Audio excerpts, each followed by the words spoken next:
Mark, you wrote Kehlani up there. Yeah, shout out to my sister Kehlani. Shout out to her. I didn't know y'all were related. That's the y'all related. That's the homie. I need to actually find out what happened. But she had a speech at Cornell University. Yeah. And it was canceled. No shocker there. I've been canceled from a million speeches, so I understand. Oh, really? Yeah. Her advocacy, her political advocacy, particularly for Palestine, got her canceled. I don't think anybody should be surprised at that. You should be surprised at this point if they allow you to still come. Okay. Right. You know what I mean? But there is a bigger trend that we should pay attention to right now. People are getting canceled. Say it right here. What'd you say? Say it right here. People are getting free speech is under attack. And at some point, I'm ignoring them. Free speech is under attack. And in this Trump era, whether it's universities, whether it's jobs, they're making it so that your political beliefs are stopping you from getting a job, keeping a job, earning money as a contractor or as a fully hired employee. It's just a dangerous moment, and we got to fight to stop that from happening. All right, so I think there's a big misconception on free speech. Mm-hmm. Free speech don't mean you could say whatever the fuck you want and just move on like nothing happened. And I think a lot of people, that's what they believe free speech is. Like even when they say First Amendment, free speech, the First Amendment don't mean say whatever the fuck you want. It just means you're free from being like locked up. Yeah. For your belief. But people can make choices. Right. But choices come with consequences. Yeah. And that's the part that a lot of people forget when they go out here and say these things. This is money. This is corporation involved. This is business. So if you go somewhere and say the wrong thing on a platform or you whatever, it can affect you down the line. Damn, did ICE just school a doctor? I'm about to say, what type of muffins are those? Oh, no. No. He's about to get returned. It's my guy. I'm moving. Well, let's get that fresh aroma. You might want to wait a minute. What kind of muffins ICE got? Yeah, I don't have any. So here's my bacon in his shit. nasty muffins. Oh, man. Well, allow me to retort. All right. The issue isn't consequences for free speech. I agree with you. If somebody stands up and says, I hate all black people, I don't think they should have to give a speech at Howard, right? I think we can cancel them and say, you're not in line with our values. I'm okay with that. I think it's dangerous to do that with Kehlani, who's actually speaking against genocide. So I would just put that out there, right? She's speaking out against the human rights crisis. But my issue is the places she's being disinvited from are places that say we want free speech. So if you say, I don't want somebody who has this belief at your company, at your business or whatever, cool. If you say, I want to buy this person's album, cool, right? That's the stuff you're talking about. We're in agreement on that. Where we disagree or where I think it's not applicable is a university is supposed to have everybody. It's supposed to have every point of view. And that's what we disagree. Mark. No. I'm saying a university has a board. They got people they answer to. No. They have He's to right look though. at. No. Especially at Ivy League school. Yeah, I'm not being naive. I'm saying they purport themselves to be doing that while doing the opposite. Of course. And I'm saying that's why people are outraged. So it's not that people are trying to hide from the consequences of free speech. I think that's what happens when people get mad that people don't buy their albums or buy their records or they get fired from. Like when I got fired from Fox News, I wasn't mad, right? I didn't like it, but I understood that my values were different than theirs, and my free speech stops me from going to jail. But I'm not entitled to a job at Fox News. Mm-hmm. I am entitled to speak at a university. You're not entitled to speak at a university.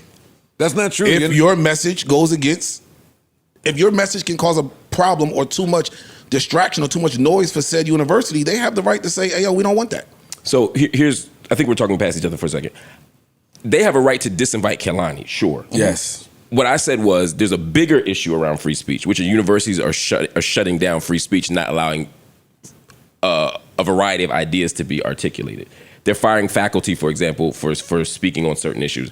They're doxing students. Or Columbia University recently said that they're going to be taking away degrees from people for having certain free speech. That's the issue for me. Now with Kehlani, I think it's fucked up that they're not letting Kehlani speak.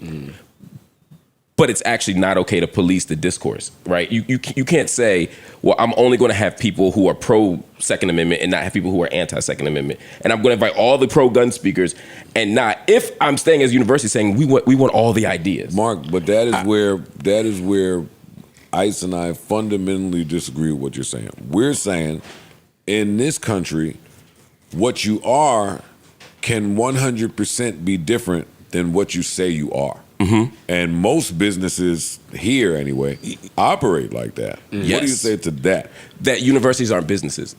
Wait, what? Yeah, I think that's where our disconnect. Structurally, they're nonprofits. Mm-hmm. Structurally, they're designed and organized to not do that. That's the reason they have a tenure system. That's the reason why I have all these things, is to make sure that people's speech is protected.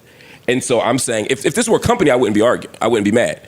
See, I'm of the belief that colleges are businesses. In reality, yes. They are in reality. In reality, I'm speaking in reality terms, though, not But theoretically. he's saying that right, and I'm criticizing them for not living up to the values that they say they're doing. That's the criticism. That's my point. You can have at it with that. And in the age of Trump, they're making it so much worse that they're saying, like, more obvious. Not just more obvious, more illegal. They're banning students. For example, they're saying, Trump is telling universities, if you don't play ball, we're not going to allow you to have any more foreign students. We're not going to let you have any more international students, which is a way of draining their money for not having a certain position.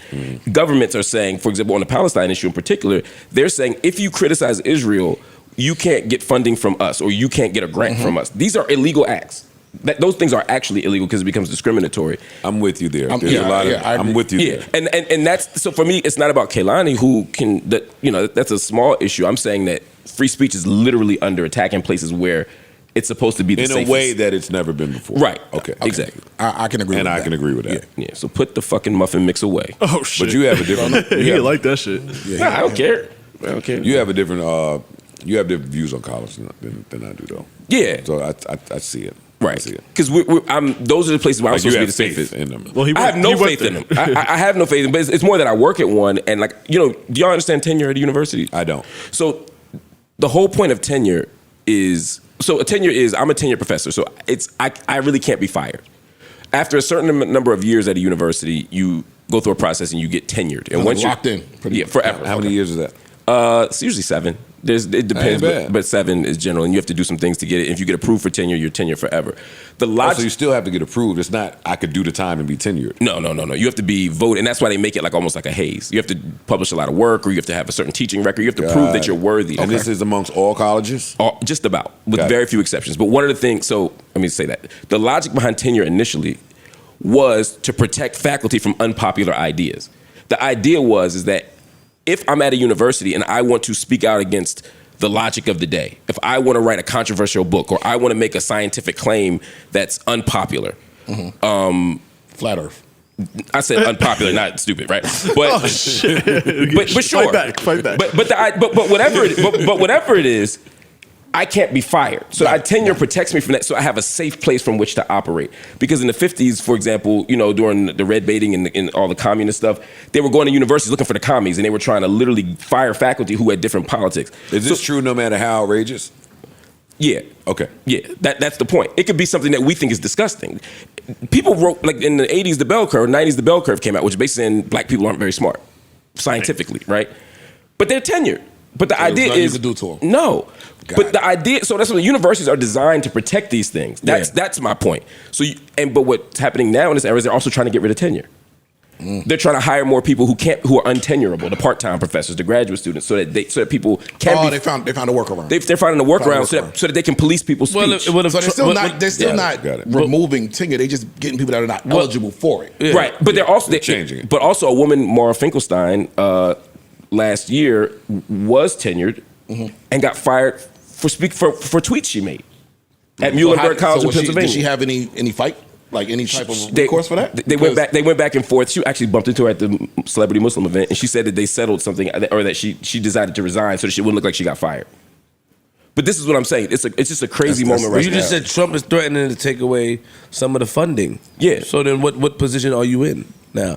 You're not going to get any international students. He basically putting their back against the wall. That's what and they're capitulating. So they have to comply, right? Harvard told them to fuck off, but Harvard has more money than God. Right? And Columbia. I did like that. Wow, that Harvard did that. Yeah. But what if they do that at the Morehouse? What if they do that at the Hampton or Dell State? What if they do that to. I see what you're saying. You see what I'm saying? Right. Harvard's endowment is in the tens of billions. Right? That's how much money they have reserved. Morehouse I don't know what Morehouse is, but there are a lot of HBCUs that have 10 million, 15 million. They can't afford to not get federal funding. They can't afford to take the They can't afford the to. stance. Exactly. And this has never happened in the history of American education before. Shit, speaking of Trump, you see his website is selling Trump 2028 shirts now. Yo, that's crazy. I thought that was a joke. I was like, how long did it take from no arrive? What? Oh. Was it like 24-hour shipping? Yo, you I don't know. But that. Oh, he ain't going nowhere without a fight.